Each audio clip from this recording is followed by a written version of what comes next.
También el Instituto de los Derechos Humanos realiza, o presenta, mejor dicho, el reportaje Mentiras Armadas. Se completa con un breve relato del periodista Enrique Rodríguez Larreta, una de las víctimas, luego denunciante y cronista de los hechos. El ciclo cierra con 2 videos en los que especialistas y periodistas analizan la comunicación de la dictadura a partir de la censura y la propaganda. Precisamente la tenemos a Mariana Mota ahí vía Zoom, directora del Instituto Nacional de los Derechos Humanos. Gracias, Mariana, por acompañarnos esta mañana. Y también, claramente, no nos olvidamos de los últimos documentos que el Ministerio de Defensa entrega a la Fiscalía, ¿no? Estos últimos hallazgos que ya familiares han manifestado no han tenido para familiares demasiada trascendencia en cuanto a información, no aporta nada. Sí, de repente capaz que a nivel judicial. ¿Qué valoración haces vos de la aparición de estos documentos y del trabajo hecho, ¿no?, en una fecha tan especial como esta? Mariana, ¿cómo estás? Buen día. Hola, buen día. Sí, coincido con familiares, es algo que más o menos estamos valorando. Son documentos, varios de ellos que son copias de otros archivos, así que no hay demasiada novedad. Tal vez creo que algo para la Fiscalía, algún elemento informó Fiscalía que podría ser de interés para sus causas. Pero bueno, en realidad lo que sí me parece trascendente es haberlos puesto a disposición del público. Recordemos que la Corte Interamericana, en el caso Hellman, una de las observaciones que hacía y lo que reclamaba al Estado uruguayo, que le reclama muchas cosas y que todavía no ha cumplido, es el acceso a los archivos. De algunos archivos, varios, todavía faltan encontrarlos, pero que no están de un acceso libre y fácil a las personas. Y ahí dentro de las personas tenemos por un lado las víctimas, por otro lado familiares de víctimas, pero por otro lado, y no es nada menor, es toda la sociedad, las diferentes generaciones, las que pasaron por esta dictadura y las que vinieron luego, que tienen derecho a saber qué es lo que ocurrió. Y una de las formas de informarse y de enterarse es a través de los documentos que consignaban, que elaboraban los aparatos represivos. Es una virada que por ahí puede empezar a permitir ir formándose una opinión y un cuadro de lo que ocurría. No es, por supuesto, y para nada lo único, y tampoco es la veracidad, porque sabemos que los aparatos represivos consignaban información que les era importante, pero también mentían y mucho. No olvidemos que cuando las muertes las informaban de manera como habían sido muertes naturales, y obviamente omitían toda consideración a los actos de tortura que desarrollaban de forma sistemática. Claro. Así que eso sí que lo destaco, pero también faltan cosas para hacer. Un Estado que todavía no ha asumido en forma cabal lo que ocurrió en este país, y que todavía falta mucho camino de transitar para la justicia. En relación también a los archivos, la búsqueda sistemática de otros archivos para poder tener los elementos que puedan ayudar principalmente para conocer la verdad y para avanzar en las causas. Mariana, ¿a vos te consta que existen esos archivos? Los archivos existen porque se consignaba todo lo que ocurría dentro de las unidades, parte del funcionamiento de los militares, de los cuerpos militares. Tanto en normalidad como en dictadura también se hacía. Y su hallazgo ha sido en realidad fortuito, no ha habido una búsqueda sistemática, y eso es a lo que estamos apenando. A partir de este nuevo hallazgo, bueno, debería ir a buscarse los que todavía faltan. Porque además, como decía al inicio, cada documento, la mayoría de los documentos que se elaboraban en una unidad u otra, consignando información, bueno, lo que ellos hacían y lo que proyectaban hacer, muchos de ellos iban con copia, y debajo de cada documento se consignaba a qué lugares iban esas copias. O sea que no es un archivo, sino que sean muchos archivos. Claro. Entonces, eso sí existe, ha servido como forma de mantener el silencio entre los represores, porque hay elementos que entre ellos pueden acusarse mutuamente, de manera que sí existen, no los destruyen. Mariana, ¿por qué la información va apareciendo de a poco y se ha hablado hasta de circo mediático, por ejemplo, con la entrega de las carpetas por parte del ministro Javier García? ¿Tú pensás que es así? Yo no voy a hacer consideraciones políticas, no me corresponde. Yo lo que creo y opino que realmente es lo que debía hacer el Estado, ponerlos a disposición de la población. Es lo que, como digo, reclamaba, una de las cosas que reclama la Corte, solo que no es la búsqueda fortuita, sino la búsqueda sistemática de archivos, que eso sí hay que hacerlo aún, todavía no se ha iniciado y por eso recomendamos que se haga. Voy por ahí, no sé si esto ha sido utilizado o no políticamente, no quisiera quedarme en eso. Lo que me importa es avanzar en la búsqueda. Ahí siempre va a haber consideraciones políticas, pero hace muchos años que los familiares de administración en administración están pidiendo lo mismo, porque el foco está en la búsqueda de los detenidos desaparecidos, en saber lo que pasó y en saber todo lo que ocurrió con las víctimas y la sociedad entera lo entienda y lo comprenda. Y que además el Estado modifique su forma de actuar frente a estos crímenes. ¿Y por qué sobre los documentos que ya han sido hallados no se han completado su estudio, su análisis? ¿Eso por qué? Una cosa es lo que no ha aparecido, pero lo que ya está, ¿por qué no se profundiza en el análisis? Bueno, esa es una buena pregunta que habría que trasladar, porque en definitiva hoy día la administración es la que tiene esos documentos a su cargo. La ley que nos confiere la búsqueda también nos confiere ser depositarios de esos archivos. Y nosotros iniciamos un trabajo en ese sentido, iniciamos un trabajo de tener un protocolo con las pautas claras de acceso. Bueno, eso después no se pudo concretar.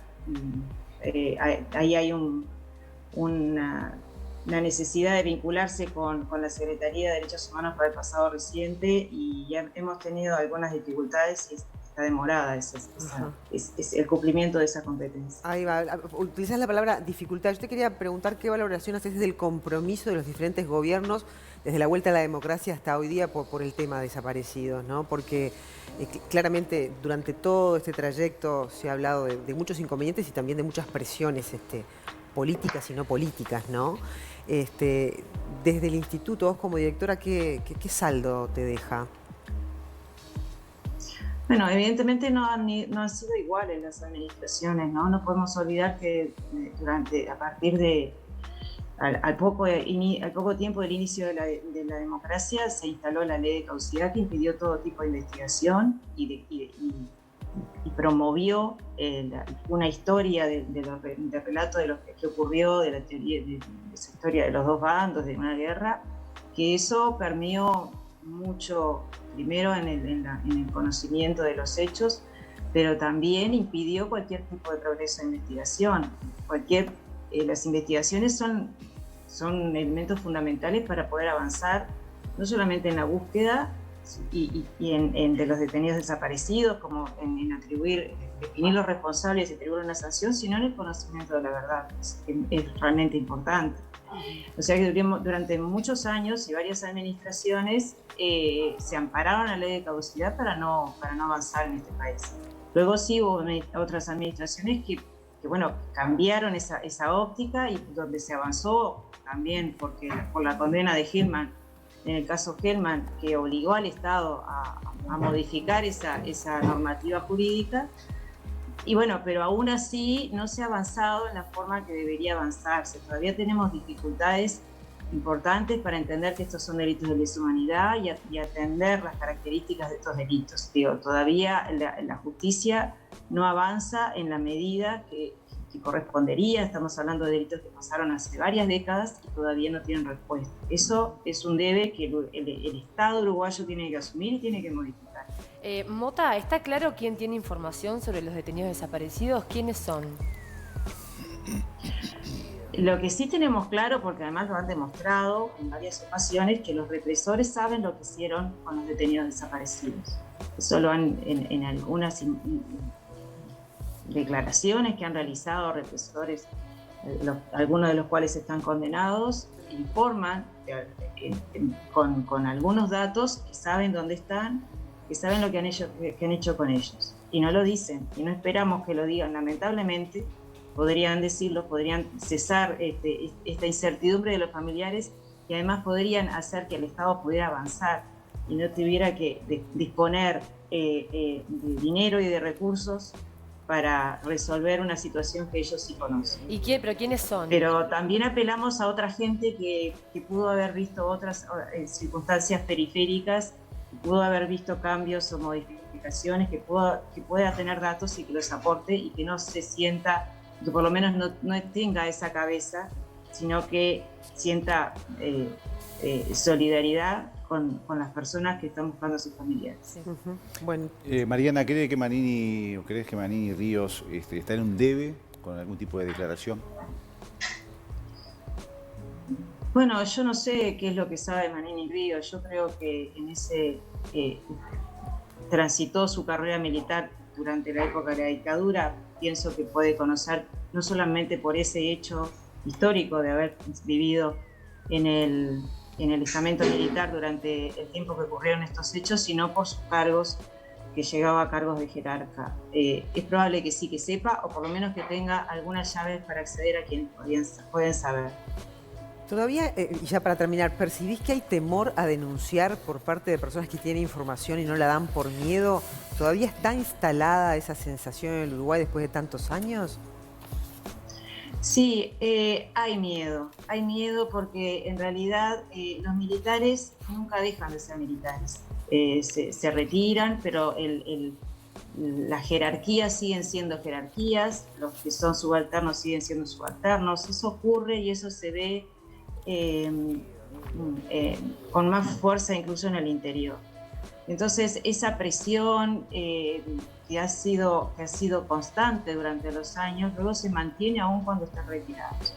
Entonces a veces en forma explícita en algunos mensajes que hemos escuchado tiempo atrás, cuando algunos jerarcas militares decían, bueno, acá nadie va a hablar, es una forma de decir, ustedes no hablan. O sea, los mensajes se entienden dentro de determinados estamentos.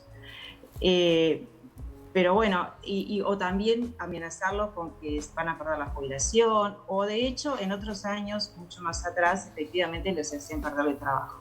¿Y entonces, eso no existe, no puede existir, y nosotros aseguramos todas las veces que pedimos información, de que aseguramos la reserva y protegemos a las personas que van a dar la información. ¿No le creen al comandante? De manera que eso no les ocurra. El comandante jefe del ejército, que en el Día del Ejército hace unos días habló públicamente diciendo que se comprometían a seguir investigando y a brindar información, ¿piensa que esto es para afuera nada más? Es que no lo sé, ojalá si el compromiso vaya de la mano de actos efectivos que pueden estar desarrollándose sin publicidad, y tal vez sea bueno así. En realidad eso, en la medida que tenga resultados, lo podremos saber.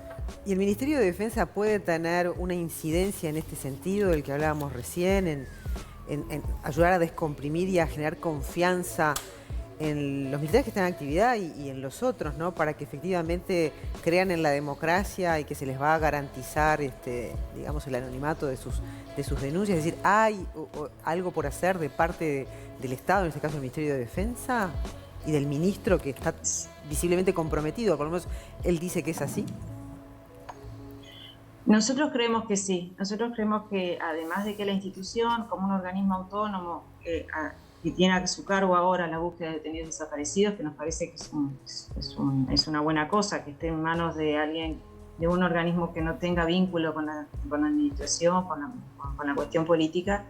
También es importante que desde el Estado, pero principalmente de los organismos que tienen más vínculo con esta situación, haya señales claras y definidas acerca del apoyo y de la asistencia a las personas que quieren informar. Nosotros entendemos que sí, que si esa decisión expresa desde la Presidencia o desde el Ministerio de Defensa hacia las personas que saben información y que la brinden, y que además aseguren que los problemas, que los miedos que puedan tener se disipen, sería una buena cosa. Ayudaría a que las personas se decidan a informar y a contar. Mariana Mota, muchas gracias por este ratito y tiempo que nos diste esta mañana para hablar de estos temas.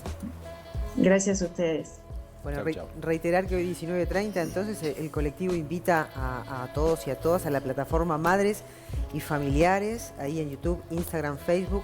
También se va a transmitir por Radio Uruguay y sus repetidoras, por TV Ciudad, entre otros medios también que se hacen presentes en el interior del país, para ver el video con las fotografías y los nombres de los desaparecidos, para desde donde estemos todos, a lo largo y ancho del país. Esa es un poco la consigna de la convocatoria, estoy leyendo textual, y desde el exterior gritemos muy fuerte, presente, luego de cada nombre de esos 197, ¿no?, que están allí todos los años. Hoy no en marcha por la 18 de julio, No, el año pero pasado sí tampoco. virtualmente. El año pasado hubo una pantalla, ¿no?, que circuló por 18 de julio que iba... El INPO fue, Una- creo, ¿no? ¿No el fue el año No, INPO? no, pasado circulaba como un camioncito con una En el pantalla anterior gigante. hubo una intervención, ¿se acuerdan? Con las caras, que me acuerdo que estábamos con móvil y la fuimos a ver, una intervención con las caras ahí en Plaza Cagán. Sí, Tenés hoy razón.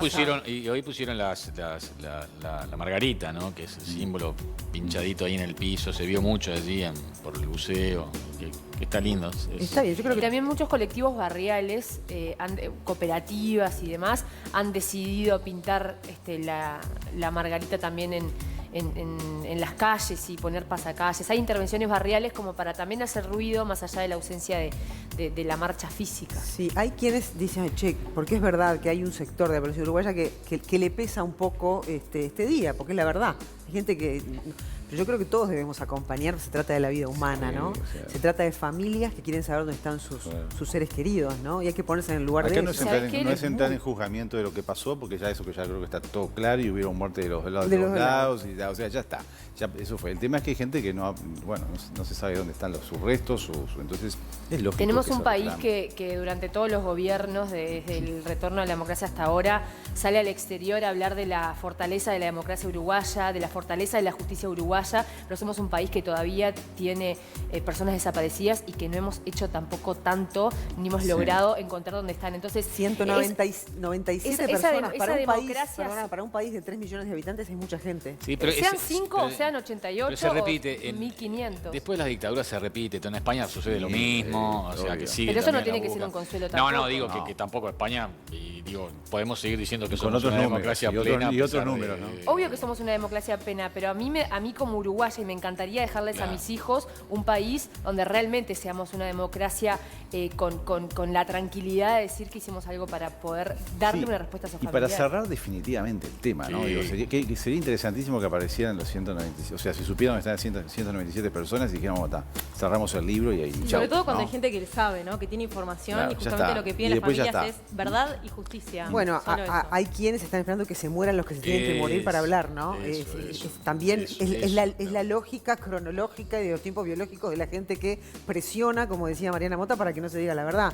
Porque si hablas vas a perder el trabajo, te vamos a jubilar. ¿Viste? Hay como una presión indirecta Donde hay también un a pacto veces para no hacerlo, Un ¿no? pacto entre la Así gente es. que Y sabe. hay claro. un pacto entre la gente que sabe. En fin, cuando aparecieron los archivos de Gilberto Vázquez se habló mucho de ese pacto también, ¿no? A ver, el que esté libre de pecado que tire la primera piedra, obvio. ¿no? Porque esto es una melange, una Y mezcla de todos, cosas. en que- todos los gobiernos, tanto este como Sí. los anteriores, han podido hacer algo. Algo se hizo, algo se ha avanzado, pero Sí. no lo Y hay suficiente. que destacar la Comisión para la Paz de la época del gobierno del presidente Valle, De ¿no? Valle, Que fue el tam- primero en que empezar. realmente que fue el primero en mover de algún modo las estructuras de búsqueda, ¿no? Así que desde ese punto de vista hay que seguir trabajando y mucho por hacer todavía.